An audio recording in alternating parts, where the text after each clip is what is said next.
Saya mulai. Zakaria 11 ayat 1 sampai 3. Bukalah pintu-pintumu, hai Libanon, supaya api dapat memakan pohon-pohon arasmu. 2. Merataplah, hai pohon Sanobar, sebab sudah rebah pohon aras dan sudah dirusakkan pohon-pohon yang hebat. Merataplah, hai pohon-pohon Bantin, Basan, sebab telah rata hutan yang lebat itu. 3.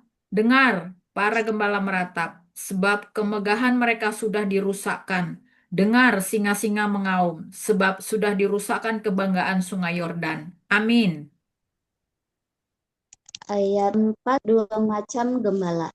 Beginilah firman Tuhan Allahku kepadaku. Gembalakanlah domba-domba sembelihan itu. 5. Orang-orang yang membelinya orang-orang yang membelinya merasa bersalah, dan orang yang menjualnya berkata, terpujilah Tuhan, aku telah menjadi kaya, dan orang-orang yang menggembalakannya tidak mengasihaninya. 6. Sebab aku tidak lagi akan mengasihani penduduk bumi. Demikianlah firman Tuhan. Melainkan sesungguhnya aku akan menyerahkan manusia masing-masing ke dalam tangan gembalanya dan ke dalam tangan rajanya. Mereka ini akan menghancurkan bumi, dan aku tidak akan melepaskan seorang pun dari tangan mereka. Amin. Ayat yang ketujuh. Maka aku menggembalakan domba-domba sembelihan itu untuk pedagang-pedagang domba. Aku mengambil dua tongkat, yang satu kusebutkan kemurahan dan yang lain kusebutkan ikatan. Lalu aku menggembalakan domba-domba itu. 8. Dalam 1 bulan aku melenyapkan ketiga gembala itu. Kemudian aku tidak dapat menahan hati lagi terhadap domba-domba itu. Dan mereka pun merasa muak terhadap aku. 9. Lalu aku berkata, aku tidak mau lagi menggembalakan kamu. Yang hendak mati, biarlah mati. Yang hendak lenyap, biarlah lenyap. Dan yang masih tinggal itu, biarlah masing-masing memakan daging temannya. Amin. Ayat 10, aku mengambil tongkatku kemurahan, lalu mematahkannya untuk membatalkan perjanjian yang telah kuikat dengan segala bangsa. 11, jadi dibatalkanlah perjanjian pada hari itu, maka tahulah pedagang-pedagang domba yang sedang mengamat-amati aku bahwa itu adalah firman Tuhan. 12. Lalu aku berkata kepada mereka, jika itu kamu anggap baik, berikanlah upahku, dan jika tidak, biarkanlah. Maka mereka membayar upahku dengan menimbang 30 uang perak. Amin. Ayat 13 hingga 15, tetapi berfirmanlah Tuhan kepadaku, serahkanlah itu kepada penuang logam, nilai tinggi yang ditaksir mereka bagiku. Lalu aku mengambil ke-30 uang perak itu dan menyerahkan kepada penuang logam di rumah Tuhan. Kemudian aku mematahkan tongkat yang kedua, yaitu ikatan untuk meniadakan persaudaraan antara Yehuda dan Israel. 15. Sesudah itu berfirmanlah Tuhan kepadaku, ambillah sekali lagi perkakas seorang gembala yang pandai. Amin. 16. Sebab sesungguhnya aku akan membangkitkan di negeri ini seorang gembala yang tidak mempindahkan yang lenyap, yang tidak mencari yang hilang, yang tidak menyembuhkan yang luka, yang tidak memelihara yang sehat, melainkan memakan daging dari yang gemuk dan mencabut mereka. 17. Celakalah gembalaku yang pandir, yang meninggalkan domba-domba. Biarlah pedang menimpa lengannya dan menimpa mata kanannya. Biarlah lengannya kering sekering-keringnya dan mata kanannya menjadi pudar sepudar-pudarnya. Pasal 20. Zakaria pasal 12 ayat 1. Pembebasan dan pembaharuan Yerusalem. Ucapan ilahi. Firman Tuhan tentang Israel. Demikianlah firman Tuhan yang membentangkan langit dan yang meletakkan dasar bumi dan yang menciptakan roh dalam diri manusia. Amin. Ayat 2. Sesungguhnya aku membuat Yerusalem menjadi pasu yang menyebabkan segala bangsa di sekelilingi menjadi pening. Juga Yehuda akan mengalami kesusahan ketika Yerusalem dikepung. Ayat 3. Maka pada waktu itu aku akan membuat Yerusalem menjadi batu untuk diangkat bagi segala bangsa. Siapa yang mengangkatnya pastilah mendapat luka parah. Segala bangsa di bumi akan berkumpul melawannya. Ayat 4, pada waktu itu demikianlah firman Tuhan, aku akan membuat segala kuda menjadi bingung, penunggangnya menjadi gila atas kaum Yehuda. Aku akan membuka mataku, tetapi segala kuda bangsa akan kubuat menjadi buta. Amin. Ayat 5, sesudah itu kaum-kaum di Yehuda akan berkata dalam hatinya, penduduk Yerusalem mempunyai kekuatan oleh karena Tuhan semesta alam Allah mereka. 6, pada waktu itu aku akan membuat kaum-kaum di Yehuda seperti anglo berapi di tengah-tengah timbunan kayu, dan seperti suluh berapi di tengah-tengah timbunan bulir gandum. Api keduanya akan menjilat ke kanan dan ke kiri segala bangsa dikelilingi di sekeliling, tetapi Yerusalem selanjutnya akan tetap tinggal di tempatnya yang dahulu. 7, Tuhan akan pertama-tama memberi kemenangan kepada kemah-kemah Yehuda supaya keluarga Daud dan penduduk Yerusalem jangan terlalu bermegah-megah terhadap Yehuda. Amin. Ayat yang ke-8, pada waktu itu Tuhan akan melindungi penduduk Yerusalem dan orang yang tersandung di antara mereka pada waktu itu akan menjadi seperti Daud, dan keluarga Daud akan menjadi seperti Allah, seperti malaikat Tuhan yang mengepalai mereka. Ayat yang ke-9, maka pada waktu itu aku berikhtiar untuk memusnahkan segala bangsa yang menyerang Yerusalem, ratapan atas dia yang tertikam. Ayat yang ke-10, aku akan mencurahkan roh pengasihan dan roh permohonan atas keluarga Daud dan atas penduduk Yerusalem, dan mereka akan memandang kepada dia yang telah mereka tikam, dan akan meratapi dia seperti orang meratapi anak tunggal, dan akan menangisi dia dengan pedih seperti orang menangisi anak sulung. Amin.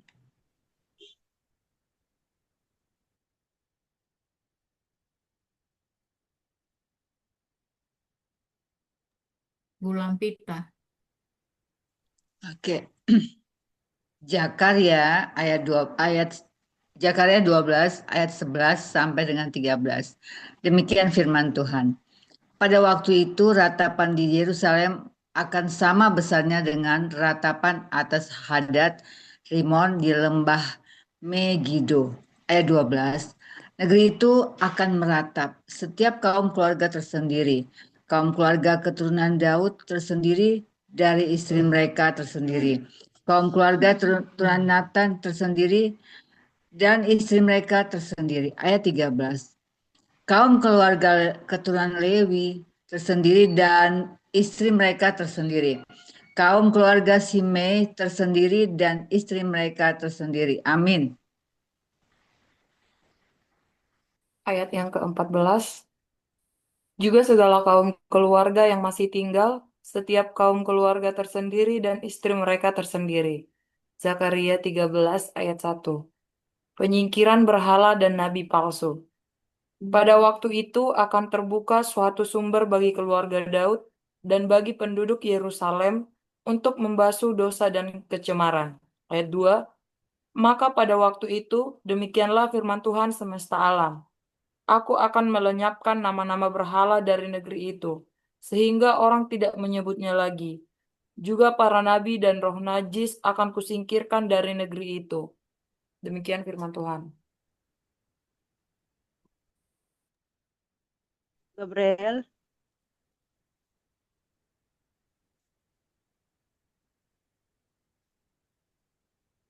Halo Bu. Bu Gabriel. Mungkin jaringan ya. Lanjut Bu Lili. Sampai Halo ayat Bu. berapa tadi? Tadi 13 ya lupa. ayat 3 sekarang. Iya. Ayat 3 Bu. 11 ya.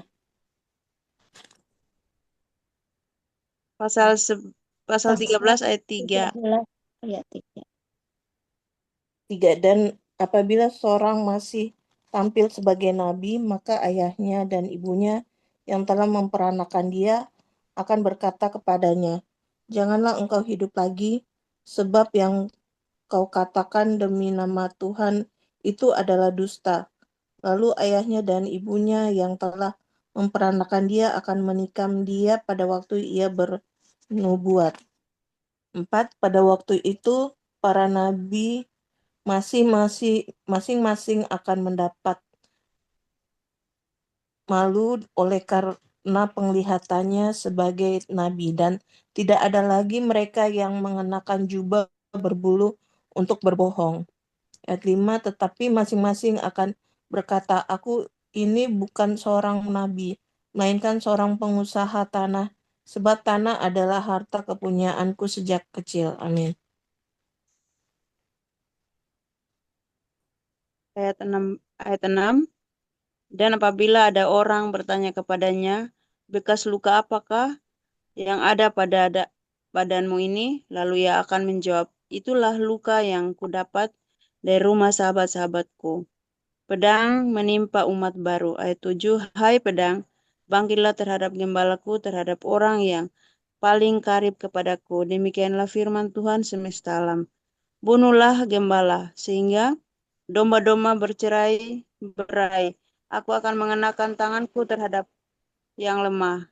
Maka di seluruh negeri demikianlah firman Tuhan, 2/3 daripadanya akan dilenyapkan. Mati binasa, tetapi 1/3 daripadanya akan tinggal hidup." Amin. 9. Kembali ke 9. Aku akan menaruh yang 1/3 itu dalam api dan akan memurnikan mereka seperti orang memurnikan perak. Aku akan menguji mereka seperti orang menguji emas. Mereka akan memanggil namaku, dan aku akan menjawab mereka. Aku akan berkata, mereka adalah umatku, dan mereka akan menjawab, Tuhan adalah Allahku. Pasal 14, kemenangan terakhir. Tuhan menjadi raja di Yerusalem, ayat 1.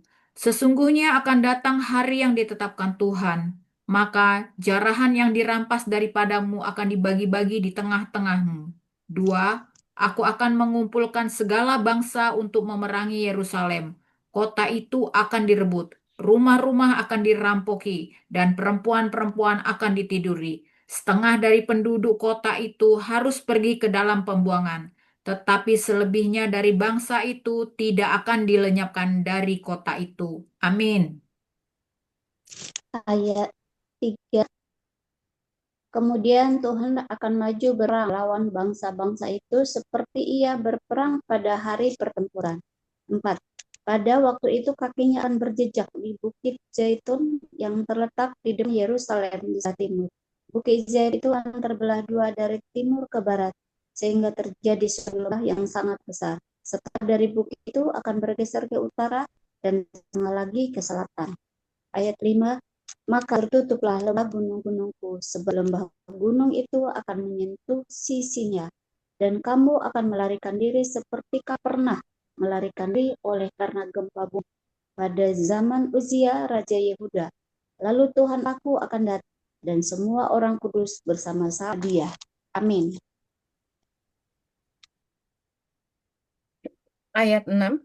Maka pada waktu itu tidak akan ada lagi udara dingin atau keadaan beku.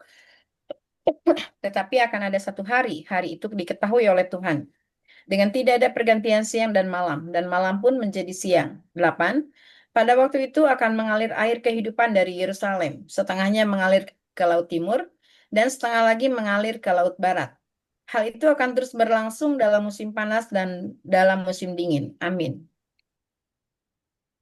Ayat 9, maka Tuhan akan menjadi raja atas seluruh bumi. Pada waktu itu Tuhan adalah satu-satunya dan namanya satu-satunya. 10, seluruh negeri ini akan berubah menjadi seperti Arab Yordan, dari Geba sampai ke Rimon di sebelah selatan Yerusalem. Tetapi kota itu akan menjulang tinggi dan tetap tinggal di tempatnya, dari pintu gerbang Benyamin sampai ke tempat pintu gerbang yang dahulu, yakni sampai ke pintu gerbang sudut, dan dari menara Yanaanil sampai ke tempat pemerasan anggur raja. 11 orang akan menetap di dalamnya, sebab penumpasan tidak akan ada lagi dan Yerusalem akan tetap aman. Amin. Ayat 12, inilah tulah yang akan ditimpahkan Tuhan kepada segala bangsa yang memerangi Yerusalem. Daging mereka akan menjadi busuk, sementara mereka masih berdiri. Mata mereka akan menjadi busuk dalam lekuknya, dan lidah mereka akan menjadi busuk dalam mulut mereka.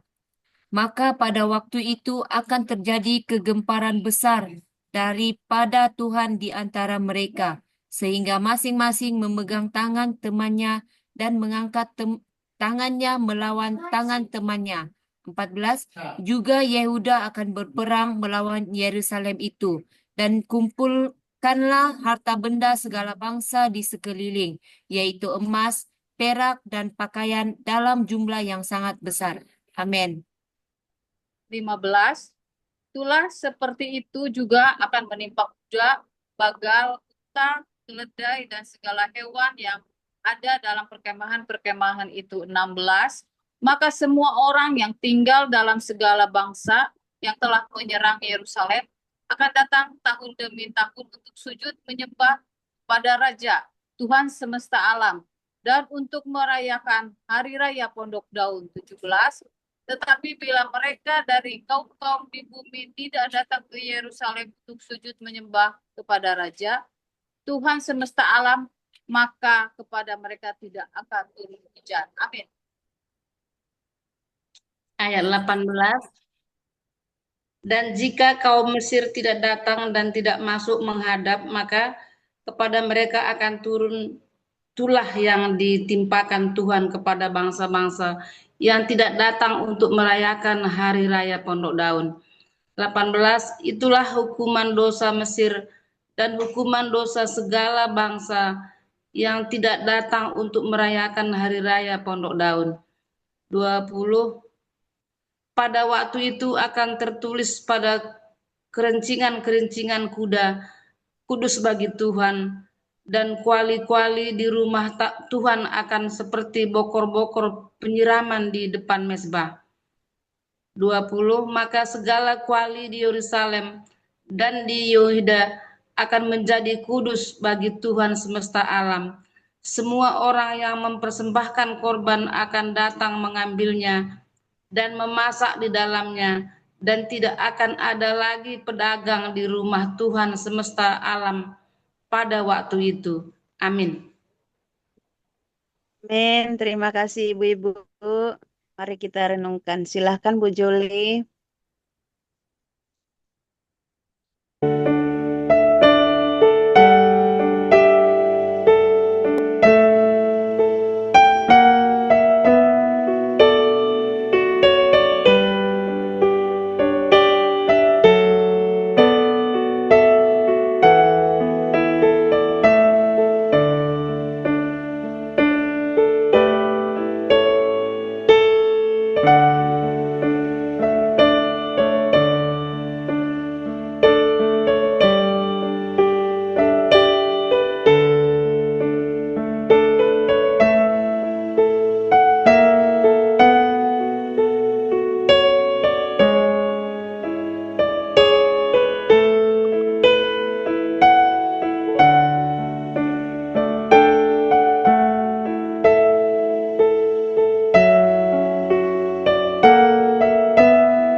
Baik, Ibu-Ibu, terima kasih untuk pembacaannya.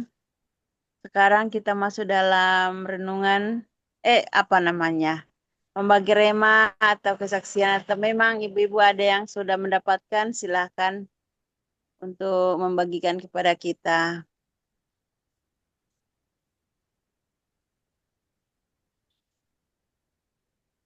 Aku mau deh. Oh ya, silahkan Bu Kristi. Eh, tadi saya kira mau khotbah ya Bu Mensi tadi, kok udah mau renungan aja. Shalom ya Ibu-Ibu. Ini apa namanya? Oh, tunggu bentar. Kalau gini suara saya tetap kedengeran nggak? Kedengeran deh, Mbak. Dengar, Bu. Oke, Ya. sip, oke. Eh, maaf ya tadi saya nyimak karena saya sedang mempersiapkan untuk apa namanya konsumsi balaku rawa. Jadi di Zakaria ini yang terakhir, yang terakhir bentar lagi Maliaki Ibu-Ibu, bentar lagi selesai Kak kita Ibu-Ibu lulus Ibu-Ibu. Luar biasa, semangatnya Ibu-Ibu ini luar biasa. 4 jempol kalau saya bisa angkat kaki saya.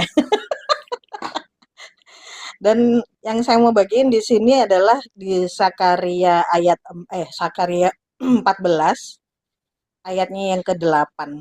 Jadi kalau dalam konteks perjanjian lama ini ya kan Yerusalem memang adalah pusat ibadah di mana bait Allah ini berdiri. Nah, air hidup di sini tuh melambangkan kehidupan berkat dan pemulihan dari Allah sendiri. Dan aliran ke timur kok belibet nih. Aliran ke laut timur itu adalah laut asin ya kan atau laut mati, dan yang aliran ke laut barat adalah laut tengah. Itu melambangkan cakupannya universal ya. Jadi dari timur sampai barat, enggak terbatas hanya untuk bangsa Israel tapi untuk bangsa-bangsa. Nah, di sini Yesus menyatakan bahwa dari dalam dirinya itu memang mengalir air hidup, ada di Yohanes 7 ayat 37 sampai 39.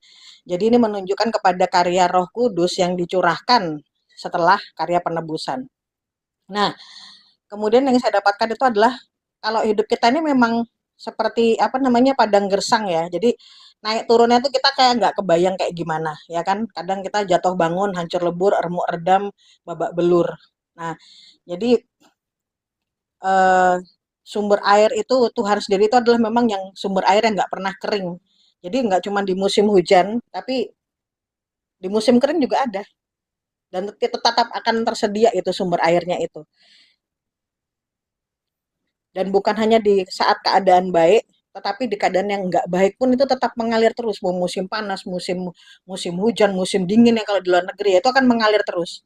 Nah itulah janji Tuhan, itulah air hidup itu. Jadi kan, nah adalah pusat hadiratnya Allah. Nah kenapa kok air itu tuh mengalir sampai ke laut asin juga? Nah laut asin kan itu kan penuh kematian kan, tapi justru membawa kehidupan setelah diisi atau dilewatin oleh air hidup itu. Nah, jadi memang kadang-kadang tuh kita udah doa setengah mati, nggak ada hasilnya. Kita udah usaha setengah mati, kok nggak kelihatan hasilnya apa-apa gitu. Padahal kita juga kalau menurut pandangan kita tuh kita nggak melakukan sesuatu yang aneh-aneh, nggak keluar dari jalurnya Tuhan, tapi kok kayak belum ada hasilnya apa-apa ya gitu. Kita kayak nunggu siapa kemarin, Bu Marina yang menunggu musim hujan karena sudah 6 bulan kekeringan. Nah, ya kita seperti menunggu hujan itu, berharap tuh keadaan nggak pernah berubah itu. Kok 6 bulan nggak turun-turun hujan gitu kan. Tapi janji Tuhan di sini tuh luar biasa ya. Bahkan kita dapetinnya malah justru di akhir banget di kitab Zakaria ini yang akan mengacu sebenarnya pada keadaan akhir zaman nanti kan. Tapi memang janji Tuhan tuh luar biasa ya. Jadi kalau kita ngalamin penyertaan Tuhan tuh setiap dari awal ya, dari awal kita benar-benar ikut sama Tuhan sampai titik saat ini tuh kayak luar biasa. Karena aliran air hidup itu kan nggak bergantung sama musim. Kayak sekarang Ibu Marina walaupun belum hujan, tapi Ibu Marina tetap cantik malam hari ini gitu loh. Tetap dipelihara Tuhan malam hari ini. Mau nggak hujan, itu Tuhan tuh kasih penyertaannya luar biasa. Tetap ada, kita bisa sama-sama walaupun hanya lewat Zoom ya. Kita bener-bener bareng luar biasa. Dan kita misalnya kayak kita bisa lihat orang yang istilahnya kayaknya kok memang dilihat secara ekonomi dia kurang gitu loh, tapi tetap masih bisa senyum ya kan, sehat, masih bisa bantu orang, jadi berkat bagi orang. Nah itu kan kayak penyertaan Tuhan tuh nggak pernah putus-putus dan nggak habis-habis. Jadi artinya tuh kan kasih, kuasa, penghiburan Tuhan itu nggak tergantung situasi hidup kita. Apakah kita ada di masa apa? Musim panas, musim kering, penuh tekanan, gelap. Mungkin kita kayak, aduh mau kemana ya Tuhan ya gitu. Tapi di situ tuh tetap nyata di situ, dalam keadaan apapun juga. Karena di Yohanes 7 ayat 38 kan barang siapa percaya kepadaku, dari dalam hatinya akan mengalir aliran-aliran air hidup.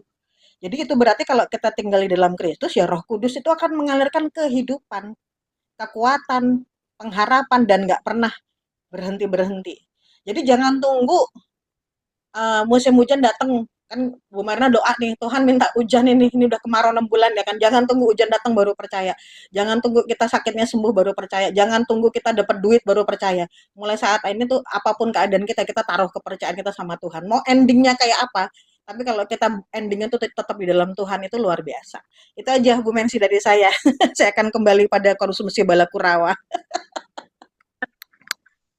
Ya, puji Tuhan luar biasa Bu Kristi menguatkan kita dan memang benar ya. Air kehidupan itu tidak mengenal musim. Dalam keadaan apapun, kasih Tuhan selalu menyertai kita. Ya, Bu Joli silahkan Bu. Iya, baik. Terima kasih Bu Mensi. Saya di Zakaria 13 ya. Di Zakaria 13 ini kita bisa sudah membaca bagaimana Allah itu mempunyai kerinduan untuk apa namanya, untuk membersihkan Israel dari dosa ya. Bisa kita baca misalnya apa yang akan dia lakukan di ayat 2 ada kata-kata melenyapkan ya. Saya highlight di ayat 2 13 ayat 2. Maka pada waktu itu demikianlah firman Tuhan semesta alam, aku akan melenyapkan nama-nama berhala tuh. Ya, dia benar-benar ingin membersihkan orang Israel dari dosa-dosa penyembahan berhala untuk selama-lamanya. Di ayat 2 itu ada kata-kata melenyapkan, lalu kemudian ada kata-kata kusingkirkan, masih di ayat 2. Di bagian bawah ya, juga para nabi-nabi dan roh najis akan kusingkirkan.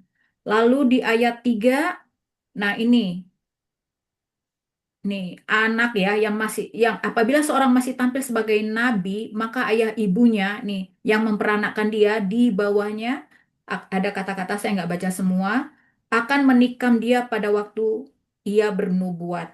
Bahkan nabi itu sendiri dia menjadi malu untuk mengakui bahwa dia itu adalah nabi seperti itu ya yang di ayat 4. Jadi dia mendapat malu oleh karena penglihatannya sebagai nabi dan mereka tidak lagi mengenakan jubah berbulu dan berbohong seperti itu. Nah, di sini kita bisa lihat ya Allah demikian rindunya memulihkan Israel. Nah, demikian juga sebenarnya Allah rindu agar kita juga apa namanya? Agar kita juga pulih gitu ya.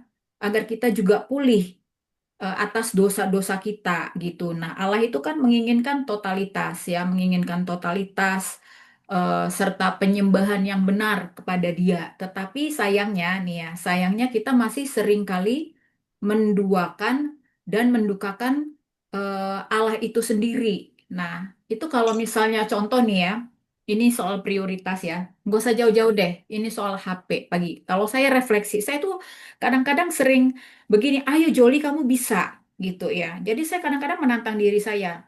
Paling simpel aja kalau pagi. Saya punya pasang di HP itu adalah di HP itu saya pasang waker ya. Sebenarnya waker itu untuk membuat saya bangun pagi karena saya memang ada ikut doa pagi. Udah cukup itu aja. Saya sudah berkata itu pada diri saya. Tetapi kenyataannya apa? Yang dilihat kan ngambil HP, scroll, scroll, scroll, lihat yang lain. Setelah puas dengan yang lain, baru doa.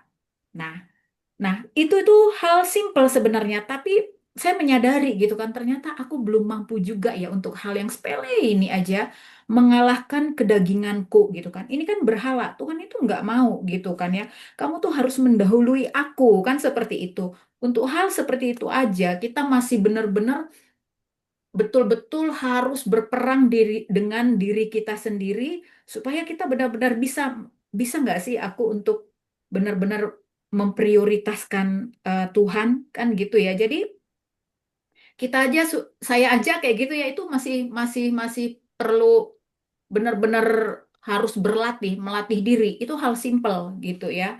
Nah, jadi pembelajaran lah pastinya ya, seperti yang sudah kita baca ini kan, dia ingin kita benar-benar pulih. Dia akan melakukan apa saja untuk pembasmian terhadap nabi-nabi palsu, termasuk juga ilah-ilah palsu ya, ya berhala tadi gitu ya. Ini pembelajaran aja sih untuk saya supaya fokus benar-benar bisa fokus kepada dan prioritas itu kepada Tuhan dulu gitu ya. Setelah kepada Tuhan, baru kepada ya hal-hal yang sifatnya yang lain gitu ya. Jadi belajar untuk menjauhkan diri dari segala yang sifatnya berhala yang masih saya pegang ya. Kadang-kadang kita masih menganggap berhala itu kan ya seperti patung lah, apalah gitu ya. Tetapi dimulai aja dari hal-hal kecil seperti itu. Saya masih belajar ya, terus berproses dan terus peperangan untuk diri sendiri supaya benar-benar bisa menjauhkan diri dari segala berhala, memprioritaskan eh, Tuhan yang pertama, baru melakukan hal yang lain. Itu aja Bu Mensi, thank you. Ya, terima kasih Bu Juli. Memang bagus ya. Ini juga mengingatkan kita pentingnya pengendalian diri juga ya Bu. Hmm, Karena terus mengikuti keinginan, akhirnya kita melupakan Tuhan walaupun hal-hal yang kecil seperti itu Bu. Terus terima kasih Bu Juli. Silakan ibu-ibu yang lain, Bu Lampita, Bu Dede, Kak Dewi. Oh ya, Bu Marinaku yang cantik. Silakan Bu. Aduh, lama nggak dengar suara ini. Dengar. Aku mau bersaksi, bercerita dikit. Kemarin kan Ya, aku, ini ada kaitannya kayaknya dengan pasal 13 ini, penyingkiran berhala dan nabi palsu. Memang apa karena zaman sudah maju juga mungkin ya. Kalau dulu waktu saya masih tahun-tahun masih saya gadis lah ya dulu ya, di kecamatan kampung saya itu kalau nggak hujan gitu ya pasti nanya orang pintar gitu kalau dulu. Jadi kalau dulu begitu. Jadi kemarin waktu pas saya di sana, makanya ya sudah dulu kan ada di kampung itu entah orang sakit kepala aja ditanya orang pintar gitu. Dia lebih mendahului nanya orang pintar daripada bawa ke bidan atau ke puskesmas gitu ya kalau dulu. Tapi kemarin saya lihat memang benar-benar orang berhala yang penyingkiran berhala dan nabi palsu ini sudah hampir 80% sudah tersingkir lah gitu. Jadi saya juga sampai memperhatikan gitu ya. Jadi malah kalau nggak ada, terus aku pun bertanya gitu ya. Dulu kan kalau nggak hujan gitu ya, di kampung saya itu kan ada tempat penyembahan gitu di sebelah barat bagian kampung itu gitu. Jadi asal mau pesta tahunan, entah pun nggak hujan seperti kemarin itu, pasti lari ke anak kampung semua lari ke tempat penyembahan itu gitu. Tapi saya juga nggak tahu dulu kenapa kok ada tempat khusus tempat penyembahan begitu ya. Memang terus asal ada pesta tahunan juga gitu, nggak ada dibikin doa, malah dikumpulin semua yang nabi-nabi palsu ini yang katanya dia orang pintar, yang dia bisa melihat roh-roh yang sudah meninggal gitu. Tapi kemarin itu aku sempat bertanya, karena pas aku pesta tahunan di sana, pas musim kemarau juga aku di sana gitu. Kok dulu ada begini-begini, ya udah enggak gitu. Jadi memang saya lihat begitu malam pertama pesta tahunan itu, di kampung itu kan ada di tempat saya itu di desa itu aja ada 4 agama ya, ada GBKP, ada GBI, ada Islam, ada GKI gitu. Jadi udah gabung semua, udah bikin doa gitu. Oh berarti ini benar-benar sudah ada kemajuan gitu ya di kampung itu. Jadi soalnya ada juga omongan begini, memang kalau siapa dulu yang entah nenek-neneknya gitu punya kelebihan yang ada ilmu-ilmu begituan, yang ada nabi-nabi palsu gitu, apa semenjak udah maju, katanya ada keturunannya ke anak cucunya. Terus jadi mereka pun dengan sendirinya sudah berpikir entah anaknya nanti mati muda, entah cucunya mati muda, entah orang tua, entah menantunya sakitan. Jadi orang itu sudah menggabungkan sekarang firman Tuhan itu dengan keadaan gitu. Jadi dalam hatiku, oh sudah ada kemajuan. Makanya benar juga, sudah nggak ada lagi yang mau mengatakan bahwa dia sebagai nabi dah gitu. Seperti ayat 14 itu, pada waktu itu para nabi masing-masing akan mendapat malu. Jadi sekarang malah udah malu dia kalau dibilang dia orang pintar gitu. Nah, jadi ya begitulah. Jadi mungkin semua sudah lebih mendalami firman Tuhan, jadi sudah mulai mempergunakan dalam hidupnya sehari-hari gitu. Ya, gitu Men. Makasih. Ya, terima kasih Bu Marina. Ya memang karena kemajuan teknologi ya. Kalau menurut saya, karena kami di kampung NTT juga begitu dulu, harus ke batu-batu, ke pohon-pohon, minta segala sesuatu. Tapi karena kemajuan teknologi kita bisa lihat, dulu kan baca firman jarang juga. Jadi kita lebih ke hal-hal seperti itu, ke dukun-dukun, karena kita belum pengalaman dan belum banyak firman yang disampaikan melalui media sosial. Tapi sekarang kan sudah, Bu. Baik di TikTok, di FB, di Kalau WA. masalah media sosial di kampung, Hmm. orang tua yang di atas aku banyak dia belum tahu WA deh gitu pun. Tapi memang karena dia udah rajin ke gereja, dia udah suka baca firman. Nah, kalau masa teknologi di sana masih bisa lah, masih banyak lah yang kurang gitu. Belum tahu WA gitu. Taunya telepon biasa. Makanya HP-nya pun masih HP jadul gitu. Cuman itu tadi ya, setiap hari Minggu sudah baca firman.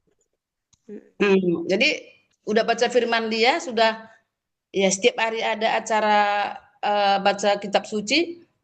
Jadi dia udah tahu dia bagaimana firman ini, ya apa akibatnya kalau kita mempunyai sesuatu yang kelebihan yang tidak sesuai dengan firman gitu aja. Saya lihat sih seperti itu. Makanya karena mereka itu pernah ngomong, aku nanya gitu ya, yang sepantar-sepantar aku itu di mana, ini gimana? Oh udah mati, udah begini gitu ya. Waduh, kok cepet banget kan saya bilang gitu ya. Nah, terus pada menjawabnya seperti itu, oh mungkin dia dulu kan neneknya begini ya ada kutukan. Oh, jadi aku langsung ingat waktu kita belajar juga sama Pak Yo, oh masalah kutukan. Oh iya berarti orang ini udah tahu kutukannya, ya udah gitu. Jadi saya pun ya tersenyum aja. Jadi sekarang udah nggak ada lagi. Kalau dulu memang ya kalau kita panas entah sakit gigi aja nggak langsung bawa ke puskesmas gitu. Tanya dulu. Ya begitu. Makasih. Orang pintar.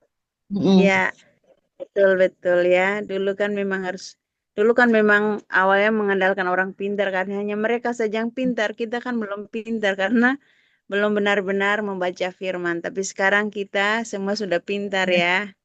Karena kita sudah dibekali dengan firman Tuhan, jadi kita tidak bisa dibohongi lagi sama orang pintar. Oke, makasih Bu Marina. Ya, Bu Melda mungkin membagi berkat buat kita mulai sharing.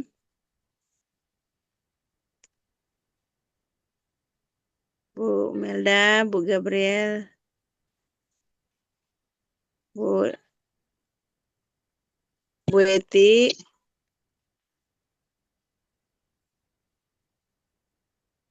Bu Rayu, ya Bu DP masih tutup kamera ya. Mic ya.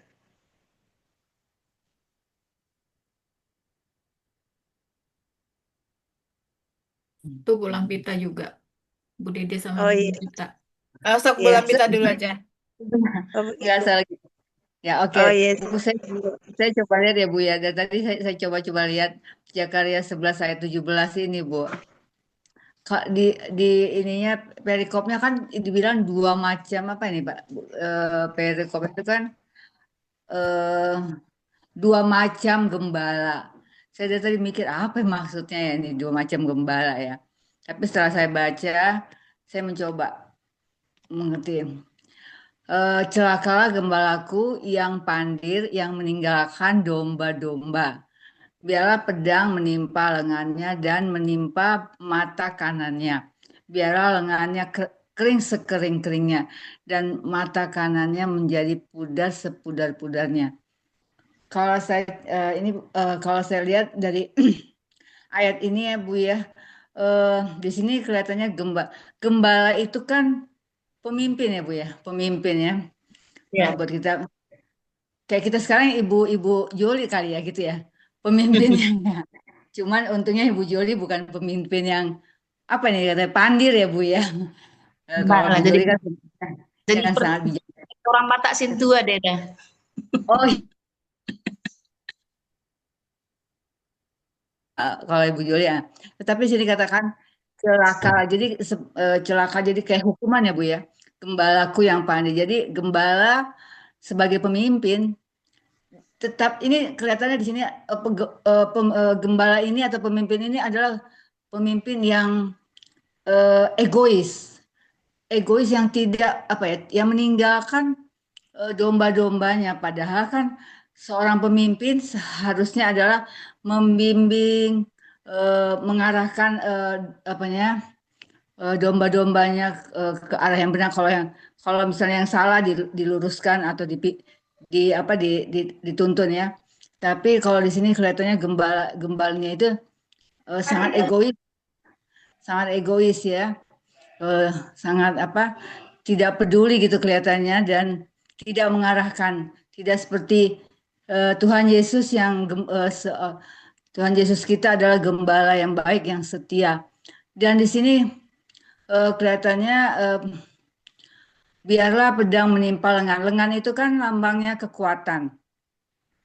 Jadi karena kebodohannya atau egoisnya akhirnya saya lihat Tuhan marah dan menghukumnya karena dia tidak menjadi seorang pemimpin yang baik atau gembala yang baik, justru dia hanya mementingkan diri sendirinya sehingga Tuhan tidak seorang pemimpin itu pasti diberkati Tuhan ya. Dia punya tanggung jawab yang begitu besar sehingga seorang pemimpin itu pasti apalagi pemimpin rohani. Di sini kelihatannya bahwa pemimpin rohani sini mata kanannya menjadi pudar sepudar-pudarnya. Artinya mata rohaninya itu memang sudah mati kali. Dia tidak lagi melihat apa tanggung jawabnya sebagai seorang pemimpin dan itu sangat dikutuk Tuhan atau dihukum Tuhan gitu. Itu yang saya baca Bu dari ayat apa Zakaria 11 ayat 17 ini. Begitu. Jadi seorang gembala yang egois atau gembala yang bodoh begitu. Terima kasih Bu. Ya, benar. Bu Lampita, terima kasih. Jadi di sini juga dibilang pudar ya, Bu. Berarti dia memang suam-suam kuku ya. Seperti itu. Jadi kita juga harus berhati-hati ketika gembala kita tidak menuntun, membimbing kita atau mengarahkan yang baik. Kita mungkin harus berdoa dan mendoakan dia ya Bu ya. supaya dia ke jalan yang benar. Ibu Sintua Iya, katanya tadi. iya, iya. Dan itu juga dibilang celaka ya. Jadi Tuhan memperingatkan dia bahwa itu celaka kalau menjadi pemimpin harus ya benar-benar. Baik, Bu Lampita, silakan Bu Dede. Oke, saya tuh dari tadi merenungkan yang Zakaria 11 ayat 1. Di sini kan bukalah pintu-pintumu. Tapi kalau misalnya kita lihat perikopnya itu, judulnya itu kan, hmm, sebentar saya buka kitab dulu. Ayat 11 itu ke bawah dua macam gembala gitu. Tapi di sini yang saya tertarik itu dari Zakaria 1, Zakaria 11 ayat 1 sampai 3 karena itu terpisah dari dua macam gembala ini gitu.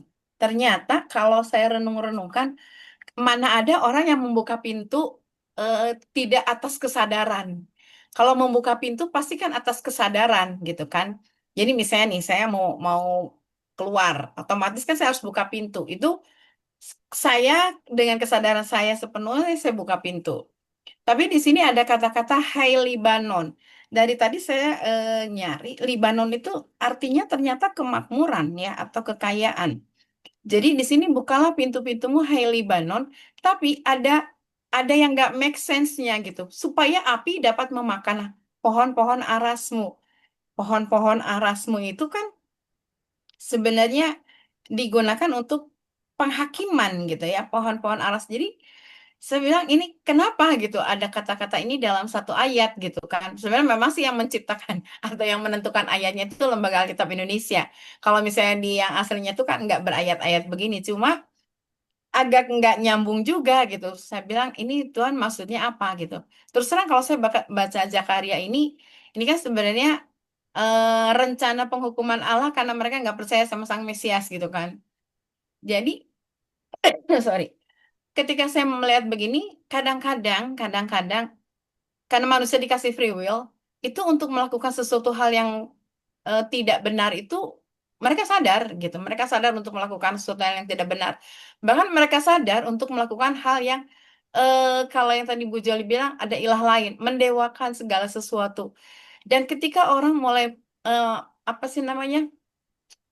fokusnya beralih itu maka Tuhan sendiri nggak senang gitu. Dari sejak kapanpun Tuhan nggak suka kalau fokus kita tuh beralih. Nah, karena Allah kita tuh adalah Allah yang pencemburu ya, Allah yang cemburu. Allah nggak mau dia di apa namanya disandingkan dengan dewa lain apapun itu, bahkan dengan Mamon sekalipun. Jadi ketika kita menyadari dengan kerendahan, bukan dengan kerendahan, menyadari dengan kesadaran bahwa kita yang membuka pintu hati untuk kekayaan itu masuk ke kita sehingga kita melupakan Tuhan, maka di situ apa sih namanya hukuman Tuhan akan datang. Terus ada kata merataplah hai pohon sanobar. Saya pernah dapat sih pohon itu kan diumpamakan sebagai manusia gitu kan ya. Jadi merataplah hai pohon sanobar sebab sudah rebah pohon aras dan sudah dirusakkan pohon-pohon yang hebat. Merataplah hai pohon-pohon tarbantin basan sebab telah rata hutan yang lebat itu. Dengar para gembala meratap.